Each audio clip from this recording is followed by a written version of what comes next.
বনবিধি বাগদেবতা। গা শিউড়ে ওঠা পরিস্থিতি, পঞ্চমুখী নদীর ঠিক মাঝখান, যেখানে আমাদের বোট দুলতে থাকে আর বড় বড় ঢেউ আসতে থাকে। জল উপছে একবারে বোটের উপরে চলে আসছিল, তাই সবাই মাঝখানে চলে গিয়েছিল। এটা 5টা নদীর মিলন স্থল এবং মহাসাগরে মিশেছে। তারপরেই আমরা দোবাকিতে চলে আসলাম। এখানে 2টো সাইড জাল দিয়ে মোড়া ছিল, কারণ যদি বাঘ না লাফিয়ে আসতে পারে। তারপরে আমাদের এই ছোট্ট ভাই গাইডের কথা শোনো। বাঘ কোথায় দেখা যায় বল? বাঘ দেখা যায় সব জায়গায়, কারণ ভাগ্যে থাকলে সেটা দেখা যায়। আচ্ছা, হরিণ তো আছেই রে। হরিণ কোথায় দেখা যায়? হরিণ সব জায়গায় আছে, কিন্তু এখন জোয়ার না, দেখতে পাচ্ছেন তো জল ফল উঠে আছে।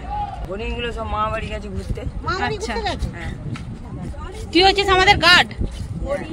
শুনলে হরিণ নাকি মামার বাড়ি বেড়াতে গেছে, আর ওর বুকে একখানা বাদুর আঁকা ছিল, তাই ওকে আমি পুরো জার্নিতে কিন্তু বাদুর বলে রেখেছি। আর ও একটুও রাগ করে। জলের মধ্যে ইলিশ আর কাদার মধ্যে লাল কাঁকড়া দুটোই কিন্তু ঘুরতে দেখলাম। তারপরে আবার টাওয়ারে উঠে পড়লাম, মিষ্টি জলের পুকুর দেখলাম। তবে এখানে ছোট ছোট কটেজ রয়েছে, যেখানে বন দপ্তরের মানুষ কিন্তু রয়েছে।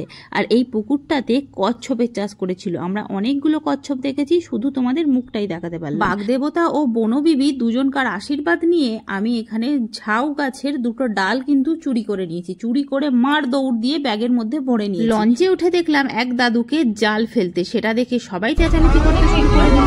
তার যাও বা 1-2টো মাছ উঠতো, চেঁচামেচিতে একটাও উঠলো না হয়তো। তারপর লঞ্চ পুরো ফাঁকা করে সবাই নেমে গেল লোকনাথ মন্দির দেখতে। আমার শরীরটা খুব খারাপ করেছিল, তাই আমি নামিনি, লঞ্চের মধ্যে একাই ছিলাম। তার ডাবকি নিয়ে খেলাম, তারপর আবার অপেক্ষা। সারা সুন্দরবন জার্নি আমার অপেক্ষা করেই কেটে গেল।